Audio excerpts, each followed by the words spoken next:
অল্প বয়সে আমি মা হারাইয়া পাগল। আমার মায়ার নবী বড় ইয়াতীম, মা নাই বাবাও নাই। একদিন নবী খেলার মাঠে বসিয়া বাচ্চাদের খেলা দেখতেছেন। সন্ধ্যাবেলা দেখে সব সন্তানের বাবারা সন্তানের কোলে নিয়ে ঘরে যায়। মায়ার নবী একবার ডানে তাকায় বামে তাকায় আর তালাশ করে আমার বাবাই কই। মা আমেনা ঘর থেকে বের হইয়া তালাশ করে আমার সন্তান কোথায়। লোকদের জিজ্ঞাসা করে আমার সন্তান মুহাম্মদের দেখছো নাকি বলো।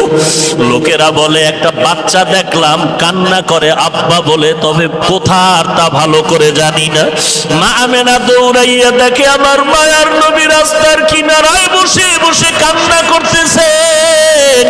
মায়ার নবীকে পাইয়া কোলে জড়ায় বলে চলো বাবা ঘরে চলো। মায়ার নবী মায়ের গলা জড়ায় কয় আম্মা বলো। সব ছেলেদের বাবাদের দেখলাম, সব ছেলেরা বাবার কোলে উঠিয়া ঘরে গেল। আমি মুহাম্মদ তো আমার বাবারে আজও দেখি নাই, বলো আমার বাবাই কই। আমার বাবার কোলে উঠতে মনে চায়। মা আমেনা বলেন আমি সন্তানের কান্না দেখে সহ্য করতে পারি না।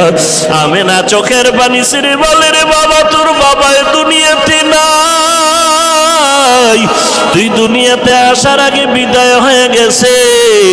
মায়ার নবী বলেন বলো মা বাবার কবর কই।